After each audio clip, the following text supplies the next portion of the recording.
नमस्कार।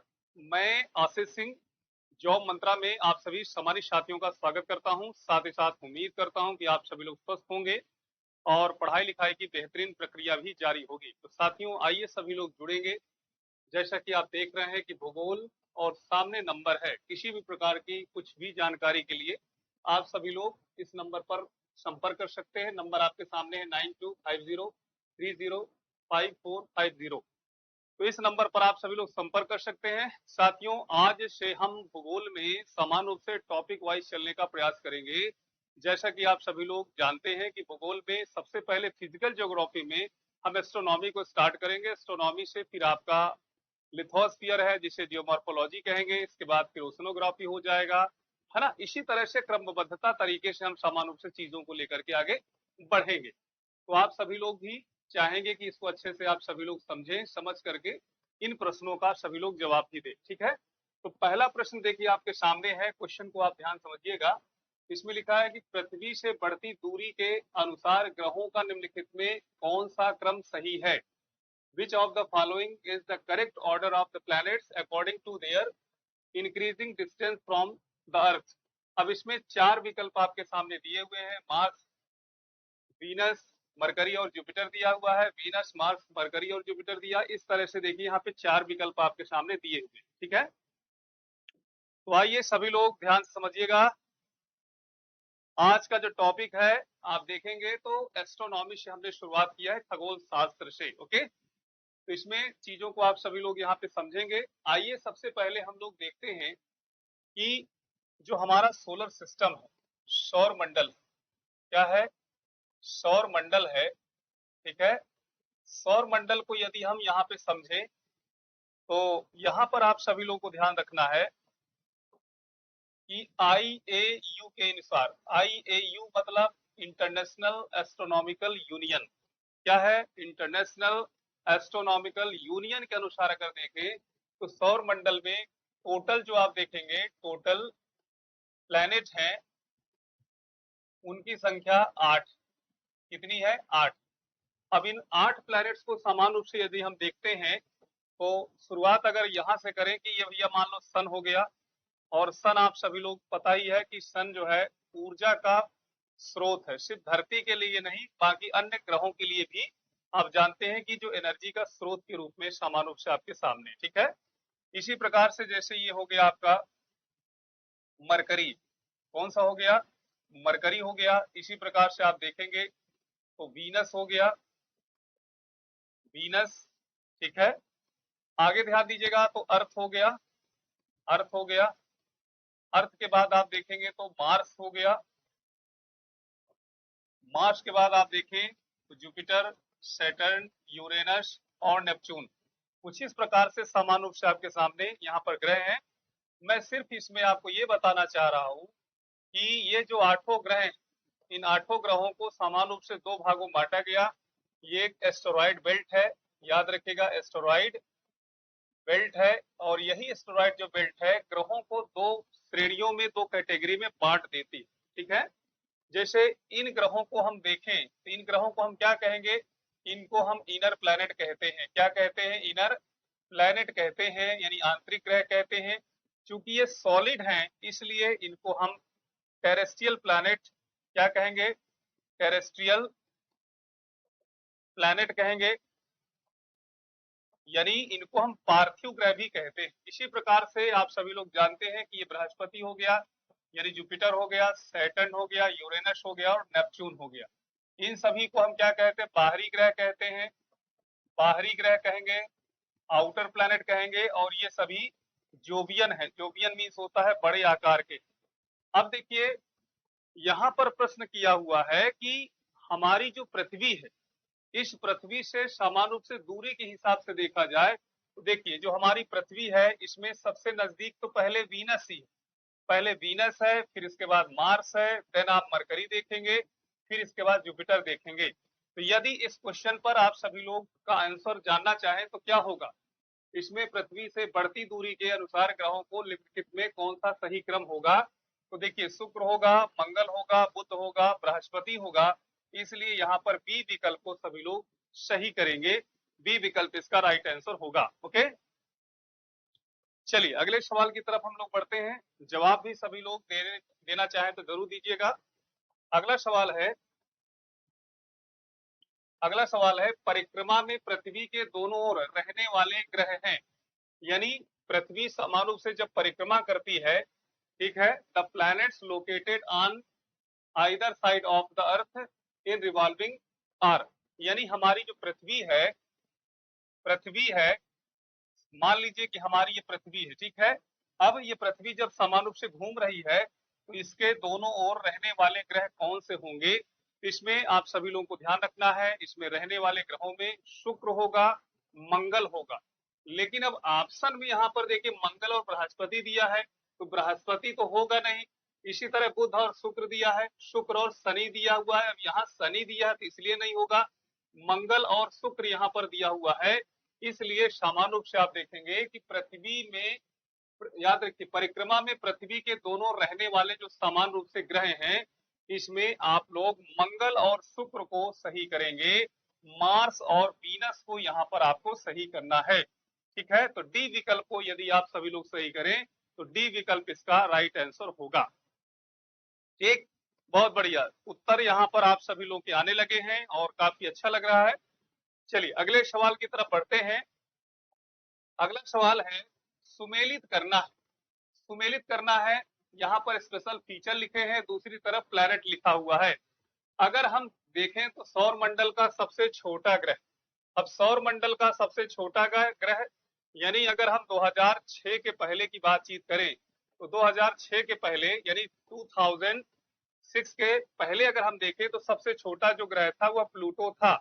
लेकिन प्लूटो को ग्रहों की श्रेणी से अब बाहर कर दिया गया है, इसलिए सौर मंडल का सबसे छोटा जो ग्रह होगा वह आपका, ठीक है, बुध ही होगा। ये बात तो सही है।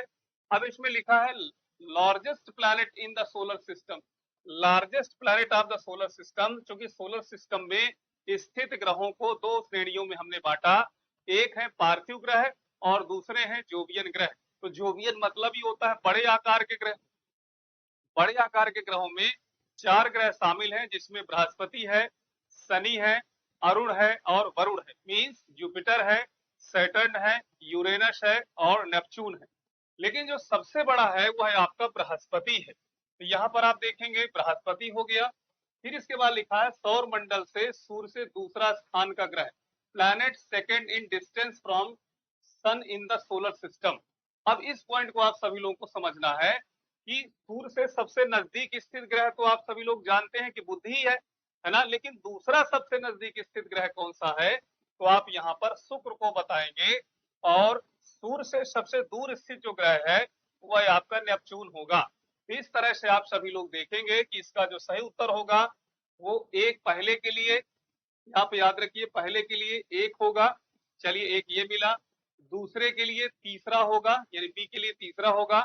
तो कुल मिला के आप देखें तो डी ऑप्शन को यदि आप सभी लोग सही करें तो डी ऑप्शन इसका सही उत्तर होगा। ओके, डी ऑप्शन सही है ना। चलिए अगले सवाल की तरफ हम लोग बढ़ते हैं। अगला सवाल आपके सामने है, दो लिस्ट इसमें दी हुई है। अगर हम लिस्ट फर्स्ट को देखें तो यहाँ पर सैटेलाइट दिए हैं और दूसरी तरफ लिखे हुए हैं संबंधित ग्रह। अब प्रश्न यह है कि सैटेलाइट क्या होते हैं? सैटेलाइट जो होते हैं यह ग्रहों के जीवाश्म उपग्रह होते हैं, यानी जो जीवाश्म celestial body of the planet होते हैं उन्हीं को हम कहते हैं उपग्रह कहते हैं। जैसे हमारे पृथ्वी के पास एक जीवाश्म उपग्रह है, एक जो है फॉसिल सैटेलाइट है जिसका नाम है लूनर। ठीक है, तो सैटेलाइट समान रूप से प्राकृतिक रूप से भी होते हैं और सैटेलाइट आपके समान रूप से मानव जनित भी होते हैं, यानी एंथ्रोपोजेनिक भी होते हैं, आर्टिफिशियल भी होते हैं। तो यहाँ पर आपको ध्यान रखना है कि एरियल दिया है, गनीमेड दिया है, चेरोन दिया है और टाइटन दिया। यहाँ पर आप सभी लोग ध्यान दीजिए। गनीमेड आप सभी लोग अक्सर पढ़े होंगे कि यह बृहस्पति का सबसे बड़ा उपग्रह के साथ साथ हमारे सौर मंडल का भी सबसे बड़ा उपग्रह है। ठीक है, it is the biggest natural satellite of the Jupiter and also the biggest natural satellite of the solar system. ये चीज आप सभी लोग जानते ही जानते हैं। तो गनीमेड तो आप सभी लोग जान ही रहे हैं कि बृहस्पति का है। इसी प्रकार से टाइटन की बातचीत करें तो टाइटन आपका शनि का है। शनि जो दूसरा सबसे बड़ा ग्रह के रूप में है, सेकेंड बिगेस्ट प्लैनेट के रूप में। ओके, इसी तरह से देखिए यहां से आप चीजों को समझ सकते हैं। तो बी के लिए दूसरा ऑप्शन यहां पर आपको यहां पर मिल गया, एक ये कैंसिल, ये कैंसिल। अब इसके बाद दो ऑप्शन यहां से बचे। इसी तरह टाइटन के लिए पहला हो गया, यानी डी के लिए देखिए पहला ऑप्शन बन गया।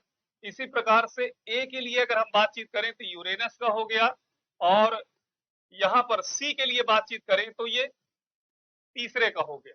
यानी जो चेरोन है, मोनिबेड है ना, ये जो सामान्य रूप से नेचुरल सैटेलाइट है, क्योंकि प्लूटो के पास, यहाँ पर आपको याद रखना है कि प्लूटो के पास, यदि जो प्लूटो लिखा हुआ है इसके पास 5, याद रखिएगा सामान्य रूप से 5 जो है ना, यहाँ पर आपको ध्यान देना है। तो इसमें ये आपके सैटेलाइट है, तो 5 प्राकृतिक उपग्रह जो है प्लूटो के पास। तो इसमें डी विकल्प को सभी लोग सही करेंगे, डी विकल्प इसका सही उत्तर होगा। क्या डी विकल्प के साथ सभी लोग जा रहे हैं? चलिए अगला सवाल आप सभी लोग बताएंगे। अगला सवाल है, डायमंड रिंग की घटना होती है, the diamond ring phenomena occurs on, प्रत्येक पूर्णिमा के दिन होता है, यानी on every full moon day होता है, या फिर प्रत्येक अमावस्या के दिन होता है, एवरी न्यू मून डे, सूर्य ग्रहण के समय on the day of solar eclipse, या फिर on the day of lunar eclipse. सभी लोग इसको ध्यान से समझने का प्रयास करेंगे। सबसे पहली बात तो यह है कि एक ऐसी खगोलीय घटना है जिसे सिजगी कहते हैं। सिजगी कहते हैं, क्या कहते हैं? सिजगी कहते हैं। सिजगी क्या होता है? याद रखिएगा, हमारा सन हो गया, अर्थ हो गया, और लूनर हो गया। क्या हो गया? लूनर हो गया।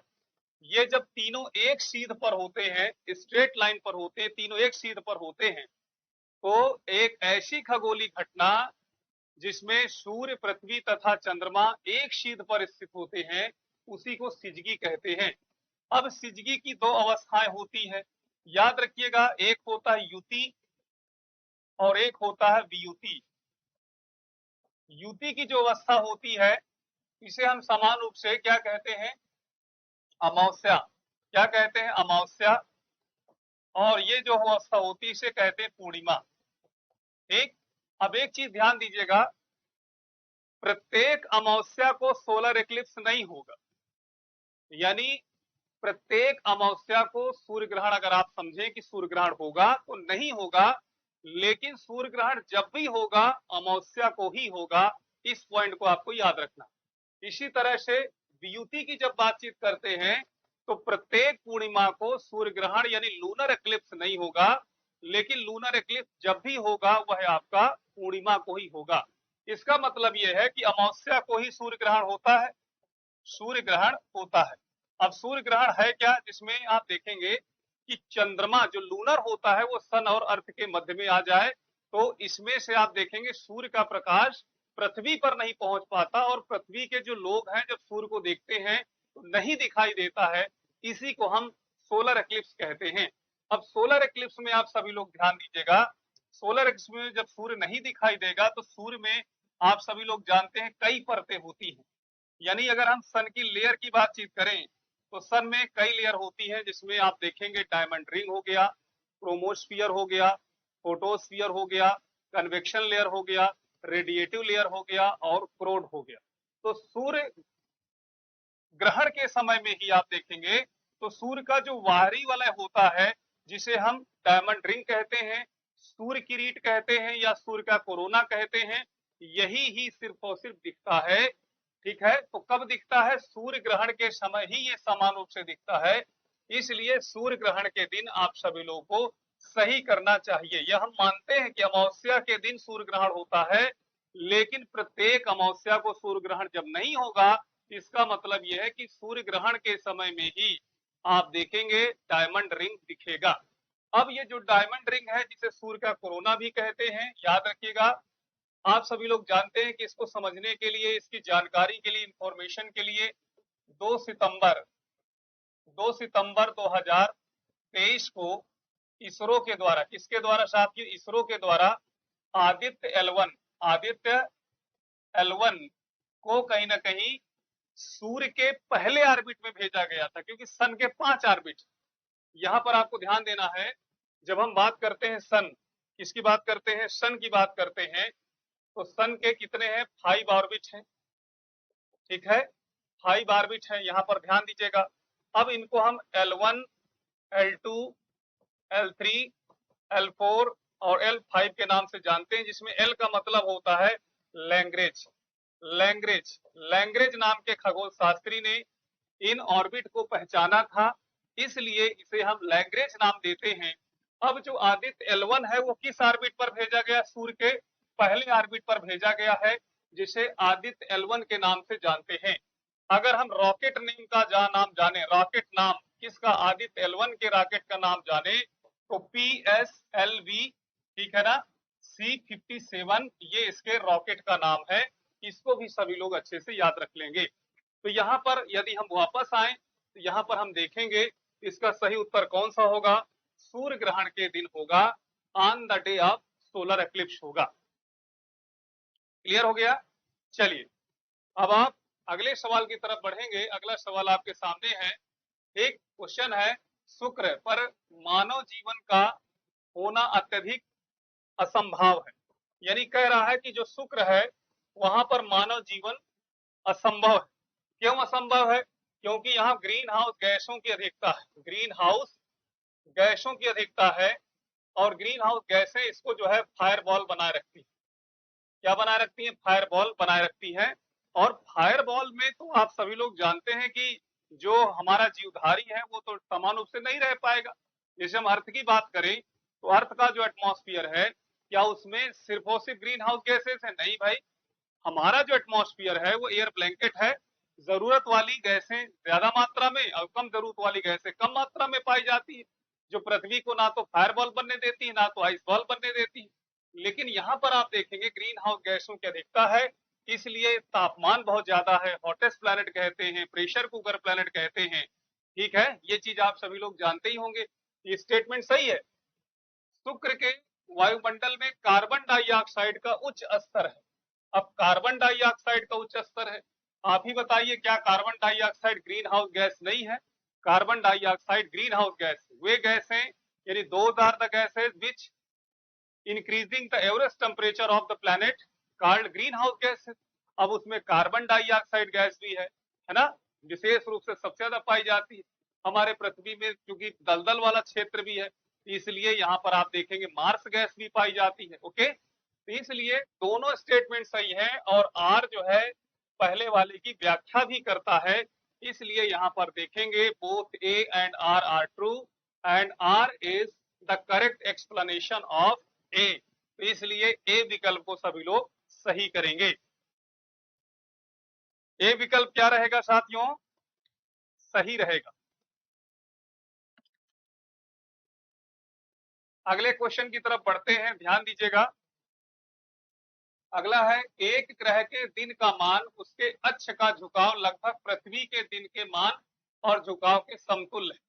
The duration of a day and the tilt of its axis of the planet are nearly equivalent to those of the Earth.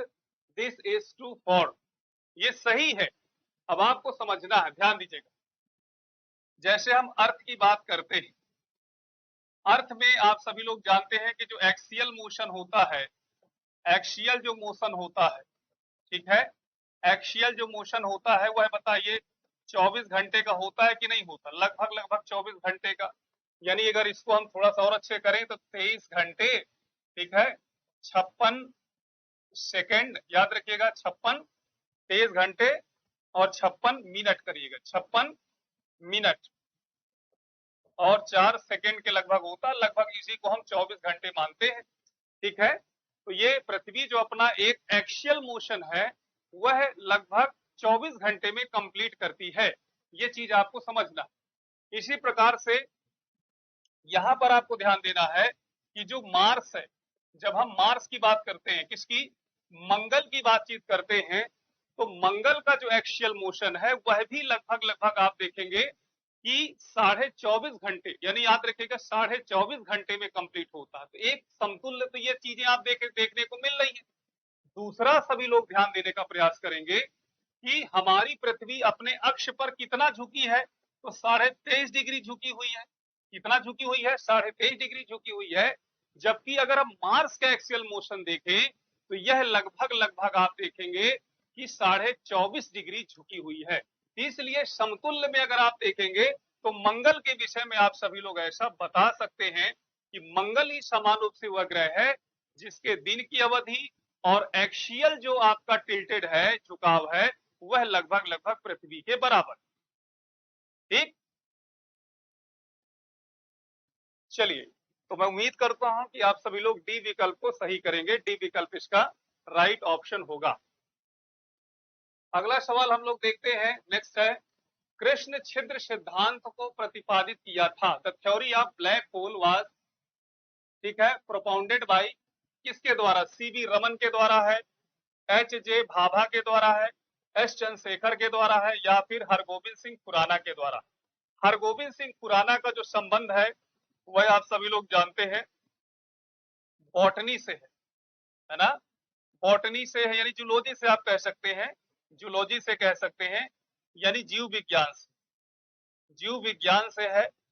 इनका संबंध समान रूप से इसमें से है ही नहीं। आप सभी लोग जानते होंगे डीएनए और आरएनए का नाम सुने होंगे।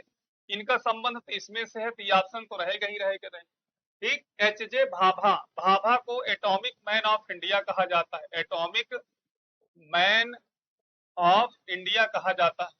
ठीक है, तो आप सभी लोग जानते हैं कि हमारे देश में जो न्यूक्लियर पावर प्लांट हैं, इनको लगाने की जो शुरुआत हुई, उनमें सबसे बड़ा जो योगदान रहा होमी जहांगीर भाभा साहब का रहा। अब देखिए, दो शब्द बचते हैं, दोनों जो है आप सभी लोग जानते हैं भौतिक वैज्ञानिक हैं, सीवी रमन भी हैं और एस चंद्रशेखर साहब है। लेकिन ब्लैक होल की खोज के संबंध में जिन्होंने बात की वह आपका एस चंद्रशेखर हैं। भारतीय मूल के अमेरिकन वैज्ञानिक हैं, यानी इंडियन ओरिजिन है और यूएस सिटीजन साइंटिस्ट हैं, जिनको याद रखिएगा चंद्रशेखर लिमिट के लिए, किसके लिए? चंद्रशेखर लिमिट के लिए नोबेल पुरस्कार मिला था। क्या मिला था? नोबेल पुरस्कार मिला था।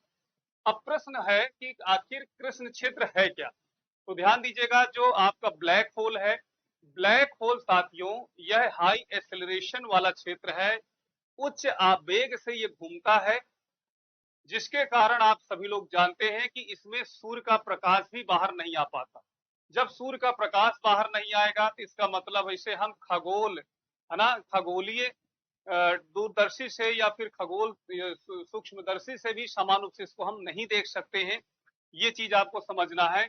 और ब्लैक होल आप सभी लोग जानते हैं मृत तारों का कब्रिस्तान भी होता है, मृत तारों का कब्रिस्तान भी होता है, कब्रिस्तान भी होता है, याद रखेंगे। तो ब्लैक होल के संबंध में आप सभी लोग सी ऑप्शन को करेंगे। ये उच्च गुरुत्वाकर्षण वाला और असीमित वेग से घूमने वाला, ठीक है, एक क्षेत्र है।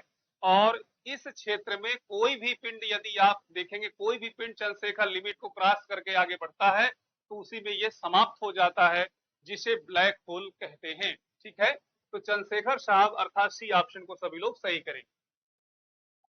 अगला क्वेश्चन है, कृष्ण छिद्र एक ऐसा खगोलीय अस्तित्व है जिसे दूरबीन से नहीं देखा जा सकता। दूरबीन से क्यों नहीं देखा जा सकता होगा? भाई दूरबीन से इसलिए भी नहीं देखा जा सकता है क्योंकि सूर्य का प्रकाश बाहर आने ही नहीं पाता। जब सूर्य का प्रकाश बाहर नहीं आ पाएगा तो कोई चीज कैसे ही दिखेगी? जैसे आंखें तो असीमित तक देख सकती है, यहाँ से सूर्य को देख सकती है, लगभग 15 करोड़ किलोमीटर की दूरी पर समान रूप से स्थित है, लेकिन हमारी आंखें अंधेरे में स्थित रखी हुई चीजों को तो नहीं देख सकते, चाहे वो नजदीक ही क्यों ना हो। तो इसलिए जब सूर्य का प्रकाश बाहर नहीं आएगा तो दूरबीन से देखा जाना संभव नहीं है। ये स्टेटमेंट आपका राइट है। दूसरा, कृष्ण क्षेत्र पर गुरुत्वीय क्षेत्र इतना प्रबल होता है कि यह प्रकाश को भी बच निकलने नहीं देता है। तो इसका मतलब मैंने आपको बताया ही है कि उच्च गुरुत्वाकर्षण वाला क्षेत्र होता है। तो दोनों सही है और जो आपका आर है वो ए का सही विश्लेषण भी कर रहा है, इसलिए सभी लोग ए विकल्प को सही करेंगे। ए विकल्प इसका राइट आंसर बनेगा। ठीक, अगले क्वेश्चन की तरफ हम लोग बढ़ते हैं। अगला क्वेश्चन है, आकाश गंगा वर्गीकृत की गई है, ठीक है, सर्पिलाकार गैलेक्सी के रूप में है, विद्युत गैलेक्सी के रूप में है, अनियंत्रित अनियमित गैलेक्सी के रूप में है, या गोलाकार गैलेक्सी के रूप में है? ध्यान दीजिएगा, नासा का नाम सुने होंगे, नासा के एक वैज्ञानिक है एडविन हब्बल। क्या नाम है? Edwin Hubble. उन्होंने हब्बल टेलीस्कोप से पता लगाया कि जो गैलेक्सी है एज ए स्पाइरल गैलेक्सी के रूप में है, ठीक है, सर्पिलाकार गैलेक्सी के रूप में है, ठीक है। तो ए विकल्प को सभी लोग सही करेंगे। हमारा सौर मंडल जिस गैलेक्सी में स्थित है उसे मंदाकिनी आकाशगंगा, उसे मिल्की वे के नाम से, उसे एरावत पथ के नाम से भी जानते हैं। इस पॉइंट को भी आप सभी लोग याद रखेंगे। तो यहाँ पर कौन सा सही जवाब होगा? तो आप बताएंगे एज ए स्पाइरल गैलेक्सी के रूप में होगा। ठीक। अगला सवाल है, कृष्ण छिद्र एक ऐसा खगोलीय स्थित है जिसे दूरबीन से नहीं देखा जा सकता। देखिए मैंने आपको पहले ही बताया था, ठीक, दो कृष्ण छिद्रों के विलय पर गुरुत्व तरंगें उत्पन्न होती। अब ऐसा तो है नहीं कि इसमें आप देखें ग्रेविटेशनल वेव्स आर, है ना, produce on the merger of two black holes. तो यहाँ पर आप ऐसा बिल्कुल नहीं करेंगे। ये वाला आपका सही है और दूसरा वाला गलत। ए सही है परंतु आर गलत है। यहाँ पर सी विकल्प को साथियों सभी लोग सही करेंगे। सी विकल्प इसका राइट ऑप्शन बनेगा। क्लियर? चलिए अगला सवाल है, सभी लोग बताएंगे। ब्लैक होल अंतरिक्ष में एक ऐसा पिंड है जो किसी प्रकार के विकिरण को बाहर नहीं आने देता। इसका इसका गुण कारण है ना, क्यों नहीं बाहर आने देता? ब्लैक होल एक ऐसा अंतरिक्ष पिंड है जो किसी प्रकार के विकिरण को बाहर नहीं आने देता। क्यों नहीं आने देता? क्योंकि ये बड़े आकार का है, बड़े वेग से घूमता है, गुरुत्वाकर्षण बल जो है इसमें असीमित होता है, यही होगा। तो क्या स्मॉल साइज है, वेरी लार्ज साइज है, वेरी हाई डेंसिटी है, या फिर वेरी लो डेंसिटी है? तो बहुत उच्च घनत्व वाला है, याद रखिएगा, बहुत उच्च घनत्व वाला है। सी ऑप्शन को सभी लोग सही करेंगे। सी विकल्प इसका सही उत्तर होगा। ओके। तो black hole is the body in space which does not allow any radiation to come out. The reason for this property is very high density. Okay. चलिए अगला सवाल है, लिखा हुआ है, कंसीडर द फॉलोइंग स्टेटमेंट्स। पृथ्वी और सूर्य के बीचों बीच स्थित अंतरिक्ष यान में बैठे व्यक्ति को दिखाई पड़ेगा कि, जैसे मान लीजिए कि यहाँ पर सन है, ठीक है। अब सन का जो है मान लीजिए कि आखिरी पॉइंट यही है, इसके बाद फिर ये मान लीजिए अर्थ है, और अर्थ का भी वायुमंडल यहाँ समाप्त हो रहा है। अब थोड़ा सा विचार करो कि ये मान लीजिए स्पेस है, स्पेस। अब इसी स्पेस से किसी स्पेस स्टेशन पर कह लीजिए या फिर अंतरिक्ष यान पर बैठे व्यक्ति के विषय में बात की जा रही है कि जब ये यहाँ से देखेगा, कहीं पर भी देखे, तो क्या इसको स्काई जो है पिच ब्लैक दिखेगा। ठीक, इसमें लिखा है आकाश स्याह काला है, ऐसा दिखाई देगा। तारे टिमटिमाते नहीं है, ऐसा दिखाई दे। भाई पृथ्वी से तो ट्विंकल स्टार दिखाई देते हैं। अंतरिक्ष यान के बाहर का ताप पृथ्वी तल के ताप से अधिक होगा। तो ये तीनों चीजें तो सही है। अगर कोई व्यक्ति स्पेस पर है तो स्पेस पर तो वायु होता नहीं है, निर्वात होता है, वैक्यूम होता है। तो ना तो तारे टिमटिमाते दिखाई देंगे, तारों के टिमटिमाने के लिए आप सभी लोग जानते हैं एरोसोल का होना जरूरी है। अब वहां पर कौन सा, पहली बात। दूसरी बात यह है कि आकाश जो है, आप सभी लोग प्रकीर्णन कुछ नहीं करेगा तो आकाश जो है काला ही दिखाई देगा। भाई जो स्कैटरिंग नहीं होगा तो फिर काला तो दिखाई ही देगा। और स्पेस का जो टेम्परेचर होता है वह पृथ्वी के सामान्य, यानी पृथ्वी के तल के सामान्य से ज्यादा होता है। तो तीनों चीजें इसमें सही है। ऐसा कोई ऑप्शन बन रहा होगा, है ना? यस, ये आपका डी ऑप्शन में देखिए 1, 2 और 3 यहाँ पर बन रहे हैं, इसलिए डी विकल्प को सभी लोग सही करेंगे। तीनों चीजें इसमें सही हैं, तीनों चीजें इसके पैरामीटर में बिल्कुल फिट बैठती हैं, इसलिए सही है। अगला है, हमारे सौर परिवार के संबंध में कौन सा कथन सही है? हमारे, ध्यान दीजिएगा, हमारे सौर परिवार के सभी ग्रहों में पृथ्वी सघनतम, पृथ्वी क्या है, सघनतम है, बहुत ज्यादा इसमें क्या है, डेंस है। ठीक है, एक चीज तो यह है। पृथ्वी के संगठन में मुख्य तत्व सिलिकॉन है। भाई पृथ्वी के संगठन में मुख्य तत्व तो ऑक्सीजन है, सबसे ज्यादा ऑक्सीजन है ना। फिर इसके बाद आप देखेंगे सिलिकॉन हो गया। चलिए ये हो गया। सूर्य में सौर परिवार के द्रव्यमान का 75% अंतर्विष्ट है। 75% नहीं, 99 दशमलव समथिंग कुछ परसेंट है। ओके। अब इसके बाद सूर्य का व्यास पृथ्वी के व्यास का 190 गुना है। 190 गुना है कि 109 गुना है? तो यहाँ पर आप देखेंगे इसमें जो सबसे सही है वह आपका ए विकल्प है। ए विकल्प को साथियों सभी लोग सही करेंगे। क्लियर। चलिए अगला सवाल है, सभी लोग ध्यान दीजिएगा। लिखा है निम्नलिखित को आकार के अनुसार घटते क्रम में लगाइए। आकार की बातचीत करते हैं तो आप सभी लोग जानते हैं कि मरकरी हो गया, ये वीनस हो गया, ये अर्थ हो गया, ये मार्स हो गया, ये जुपिटर हो गया, ये सैटर्न हो गया, यूरेनस हो गया, नेपच्यून हो गया। साथियों इधर के जो प्लैनेट हैं, इधर के जो प्लैनेट है इनको जोबियन ही कहा जाता है। जोबियन का मतलब होता है बड़े आकार वाले। बड़े आकार वाले तो सबसे बड़ा आकार तो जुपिटर है ना। सबसे बड़ा आकार वाला कौन सा है? जुपिटर है। तो पहले ऑप्शन से शुरुआत हो जाएगा। ठीक, पहला ऑप्शन से शुरुआत हो जाएगा तो एक नंबर पे पहला रहेगा। ठीक,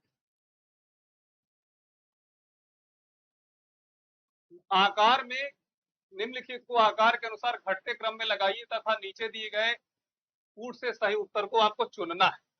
तो ठीक है, ऐसा तो इसमें कोई कूट दिया नहीं है, सब कुछ सही है इसमें। देखो पहले नंबर पर आप देखेंगे तो पहला नंबर आपका बृहस्पति हो जाएगा। यहाँ पर सभी लोग ध्यान दीजिएगा, पहले नंबर पे क्या हो जाएगा? जुपिटर हो जाएगा। फिर इसके बाद सैटर्न हो जाएगा, फिर इसके बाद यूरेनस हो जाएगा। तो ध्यान दीजिएगा तीन चीज तो दिया हुआ है, पहला हो गया फिर चौथा हो गया, पहला हो गया चौथा हो गया। ठीक, पहला हो गया चौथा हो गया। ठीक, बहुत अच्छा। फिर इसके बाद यूरेनस यानी दूसरा हो गया, ये भी कैंसिल हो गया लेकिन ये सही हो गया। तो ध्यान दीजिएगा जो सबसे बड़े चार प्लैनेट है उनको समझिएगा, बृहस्पति यानी जुपिटर, सैटर्न, यूरेनस और नेपच्यून, ये समान रूप से चार बड़े ग्रह हैं। तो यहाँ पर जो ऑप्शन होगा वह आपका सी ऑप्शन सही होगा, 1 4 2 3। ओके, अब इसके बाद देखिए अगला क्वेश्चन है, सभी लोग ध्यान दीजिएगा इस क्वेश्चन को लेकर के। लिखा हुआ है सुमेलित कीजिए लिस्ट वन को लिस्ट सेकेंड से।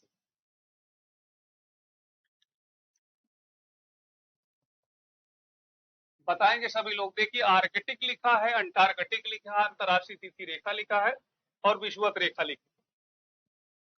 साथियों यदि इसको हम समान रूप से एक डायग्राम के माध्यम से समझने का प्रयास करें, किसके माध्यम से? डायग्राम के माध्यम से समझने का प्रयास करें, तो आप सभी लोग जानते हैं कि हमारी पृथ्वी है। इस पृथ्वी पर ये जो रेखाएं हैं 0 डिग्री इसमें हो गया। ठीक, इसी को क्या कहते हैं? विषुवत कहते हैं। तो विषुवत आपका क्या हो गया? ठीक है, 0 डिग्री हो गया। इसी तरह से 66.5 डिग्री नॉर्थ हो गया, इसे हम क्या कहेंगे? आर्कटिक सर्किल कहेंगे। ओके, इसी तरह से आप यहाँ पर देखें तो 66.5 डिग्री ये साउथ हो गया, इसे क्या कहेंगे? अंटार्कटिक कहेंगे। ठीक है, तो तीन चीजें तो हो ही गई। तो तीन चीजों को यहाँ पर आप सभी लोग बहुत अच्छे तरीके से बता ही सकते हैं कि आर्कटिक जो व्रत होगा कौन सा होगा? आर्कटिक जो व्रत होगा, आर्कटिक जो व्रत होगा वह क्या होगा? 66.5 डिग्री उत्तर होगा। अंटार्कटिक जो होगा 66.5 डिग्री दक्षिण होगा। और विषुवत रेखा जो होगा वह आपका 0 डिग्री अक्षांश होगा। और अंतरराष्ट्रीय जो तिथि रेखा होगा वह 180 डिग्री देशांतर होगा। इसलिए आर्कटिक के लिए देखिए तीसरे ऑप्शन से आपको शुरुआत करना है, यहाँ चौथे शुरुआत है, चौथे शुरुआत है और यह एक से शुरुआत, इसलिए सी ऑप्शन को सभी लोग सही कर लीजिए। एक सी ऑप्शन को सभी लोग सही करेंगे, सी विकल्प इसका राइट ऑप्शन बनेगा। अगला क्वेश्चन है, सभी लोग बताएंगे, ध्यान दीजिएगा। एक प्रकार की रक्त, याद रखिए कर्क रेखा के विषय में है। आप सभी लोग जानते होंगे जो कर्क रेखा है दुनिया के 17 देशों से गुजरती है। ठीक है, 3 महासागरों से और 3 महाद्वीपों से होकर के गुजरती है। ठीक है, भारत के संबंध में बातचीत करें तो नॉर्थ इंडिया और साउथ इंडिया को डिवाइड करने वाली रेखा है और यह भारत के 8 राज्यों से गुजरती है। 8 राज्यों से गुजरती है। मैक्सिमम जो लेंथ है यह गुजरात में है। मैक्सिमम लेंथ समान रूप से कहां पर है? माफ करेंगे, ये कहां पर है? एमपी में है। और मिनिमम जो लेंथ है वह समान रूप से आप देखेंगे राजस्थान में। ठीक है, तो कर्क रेखा एक अक्षांश रेखा है और जिसको हम 23.5 डिग्री उत्तरी अक्षांश के नाम से जानते हैं। इसलिए इसमें आप सभी लोग ये वाला ऑप्शन बताएंगे, सी विकल्प इसका सही है, क्योंकि ये ट्रॉपिक ऑफ कैप्रिकॉर्न मकर रेखा के विषय में यहाँ पर बातचीत की है। चलिए बहुत अच्छी बात है, आप सभी लोग इसको बता ले जाएंगे, कोई दिक्कत नहीं। अगला है भारत का प्रमाणिक मानक समय किस देशांतर से लिया गया है? तो आप सभी लोग जानते हैं कि हमारा जो देश है एक हमारा जो देश है समान रूप से आप देखेंगे यहाँ पर ऐसे, तो ये 82.5 डिग्री, ये कौन सी है, 82.5 डिग्री पूर्वी देशांतर है। 82.5 डिग्री पूर्वी देशांतर देखिए कहाँ लिखा हुआ है, ये लिखा हुआ है। सभी लोग ध्यान दीजिएगा, पूर्वी नहीं पूर्वी होना चाहिए, तो सी ऑप्शन को सभी लोग सही करेंगे। ठीक है, इसी को भारत की मानक समय इंडियन स्टैंडर्ड टाइमलाइन भी कहते हैं। ठीक है, 5 राज्यों से होकर के गुजरती है। ठीक, और 23.5 डिग्री हो गया नॉर्थ, और इसी तरह से 82.5 डिग्री पूर्वी हो गया। ये दोनों सूरजपुर जिला में काटती है। सूरजपुर जिला है छत्तीसगढ़ का। ठीक है, तो इसमें सही उत्तर कौन सा होगा, तो सी विकल्प को सभी लोग सही करें। कौन सा विकल्प होगा, सी विकल्प को साथियों यहाँ पर सही करें। ओके,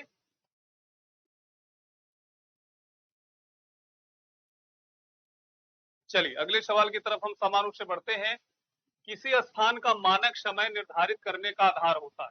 भाई कोई भी स्थान का आपको समय निर्धारित करना है, हम कहते हैं भारत का ही हमें करना है, तो भारत का जब करना है तो हम किस देश के या किस देश से गुजरने वाली या कौन सी देशांतर रेखा को आधार मानेंगे, तो आप सभी लोग जानेंगे 0 डिग्री देशांतर।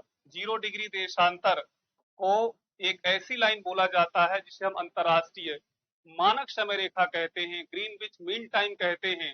ठीक है, और यही वो लाइन है जिसको बेस मान करके दुनिया भर के देश अपने अपने देशों का समय निकालते हैं। ठीक है, आप सभी लोग कभी मैच वगैरह देखते होंगे तो उसमें भारतीय समय अनुसार लिखा रहता है, और वहीं पर अगर आप इंटरनेशनल स्टैंडर्ड टाइम के हिसाब से देखें, ठीक है, तो भारत का समय 0 डिग्री देशांतर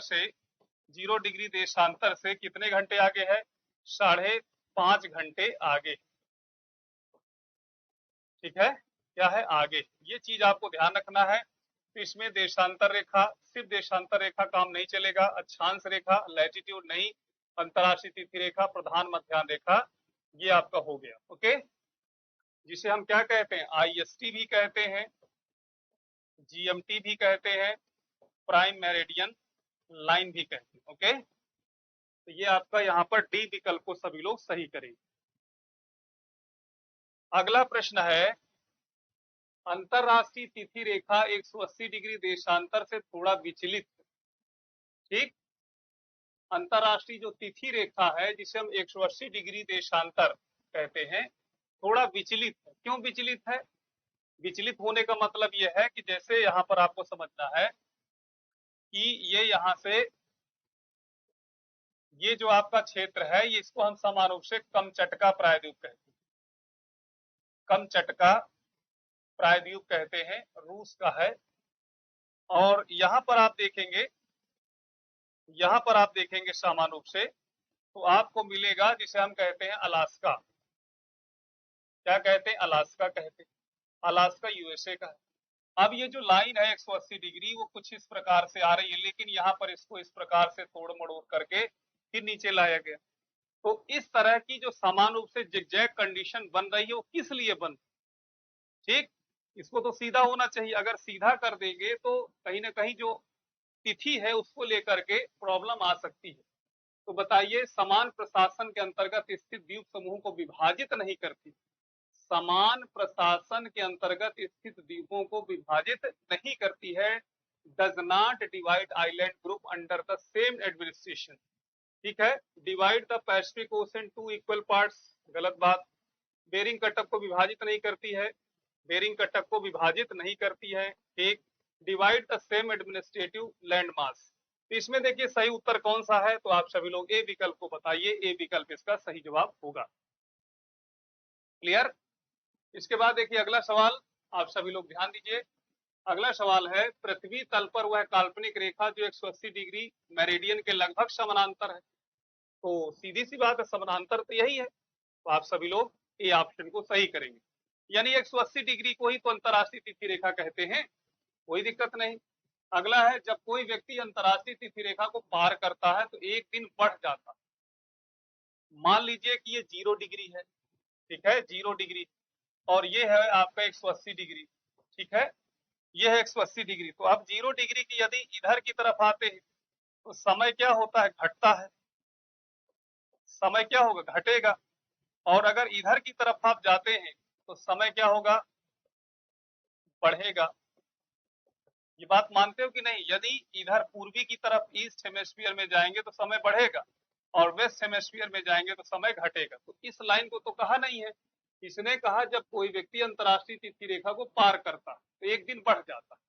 एक दिन बढ़ने का मतलब यह है कि जब इस लाइन को इधर से ये क्या करेगा, पार करेगा, तो एक दिन क्या हो जाएगा, बढ़ जाएगा। तो यह तब होता है जब वह पार करता है। क्या पार करता है? क्या ये इधर, यानी आप देखेंगे तो इस लाइन के आधार पर समान रूप से देखें तो इधर से इधर की तरफ होगा कि इधर से इधर की तरफ होगा। इधर से इधर पार करे तो बढ़ जाएगा। भाई हम कहते हैं कि यदि मान लीजिए कि यहाँ सोमवार है, ठीक है, तो कहां से कहां तक समान रूप से, मंडे, यहां से यहां तक आप देखेंगे। जब इसको ये पार करेगा तो क्या मंगलवार हो जाएगा?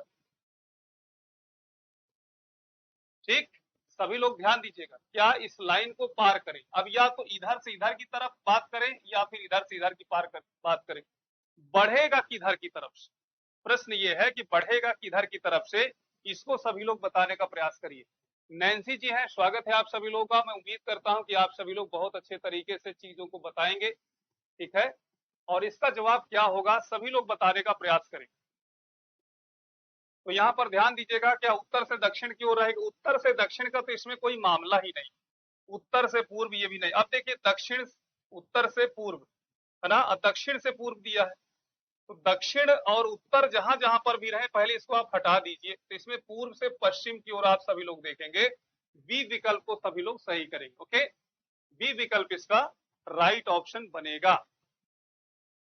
अगला प्रश्न है, इक्विनॉक्स का तात्पर्य देखिए। इक्विनॉक्स, इक्वी का मतलब होता है समान। क्या होता है, समान, यानी इक्वल। और नॉक्स का मतलब होता है विषुव, और विषुव का मतलब होता है दिन और रात। तो जब समान दिन और रात, तो जहां समान और दिन और रात की अवधियां हो उसी को इक्विनॉक्स कहा जाता है। तो यहाँ पर आप देखेंगे ए ऑप्शन को सभी लोग सही करिए। ए आपका ऑप्शन पूरी तरह से सही है। ओके, चलिए अगला सवाल है जिसे हम कहेंगे डोल्ड्रम शब्द का उपयोग होता है। साथियों डोल्ड्रम की जब हम बात करते हैं, जैसे हमारी पृथ्वी है, इस पृथ्वी में ये आपका 0 डिग्री हो गया। अब 0 डिग्री जब हो गया तो यहाँ पर आपको ध्यान रखना है कि ये आपका यहाँ से 5 डिग्री, इसको हम क्या मान लें, 5 डिग्री, 5 डिग्री नॉर्थ मान लें, और ये क्या होगा, 5 डिग्री साउथ मान लें।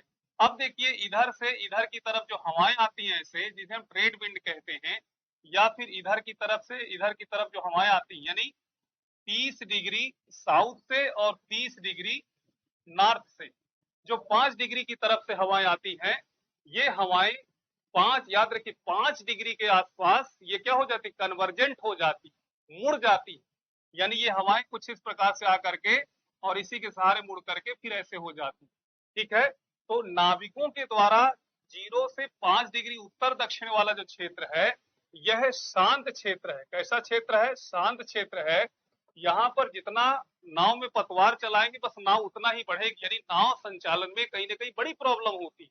तो विषुवत रेखीय शांत क्षेत्र को हम क्या कहते हैं, डोल्ड्रम कहते हैं, ठीक है। या फिर इसी को हम ITCZ के नाम से भी जानते हैं। यह भूगोल में प्रयोग होने वाला एक टर्म, ठीक है। तो ये लीजिए, आप सभी लोग इसको सही करिए। सूर्य ग्रहण किस स्थिति में बनता है? सूर्य ग्रहण जब बनेगा जब पृथ्वी और सूर्य के बीच में चंद्रमा आ जाएगा, ठीक है। ये ऑप्शन सभी लोग सही कर लीजिए। तो साथियों ये रहे आज के सवाल, और मैं उम्मीद करता हूं कि आप सभी लोगों को बेहतरीन तरीके से समझ में आया होगा। नंबर आपके सामने है, आप नंबर पर कॉल कर सकते हैं, 9250305450। इस नंबर पर कॉल कर सकते हैं। संस्था में समान रूप से जुड़ करके अपनी तैयारी को सुनिश्चित कर सकते हैं। आप सभी लोग विभिन्न प्रकार के एग्जाम दे रहे होंगे और यहाँ से आपको ढेर सारे सवाल देखने को मिलेंगे। तो अपना ख्याल रखिए, ठीक है। इन शब्दों के साथ कि मुझे गुमा होगा कि आपके कंधों में सितारे हों, मुझे गुमा होगा कि आपके कंधों में सितारे हों, वरना करोड़ों सितारों को रोजाना मैं आसमान में देखता हूं। आज हमने सितारों से भरी हुई गैलेक्सी के विषय में, यूनिवर्स के विषय में, सौरमंडल के विषय में हमने बातचीत की है। इसी चीज को हम लोग आगे और बढ़ाएंगे, देखते हैं और भी ढेर सारे इसमें कितने सवाल बनते हैं। अपना ख्याल रखिए। जय हिंद।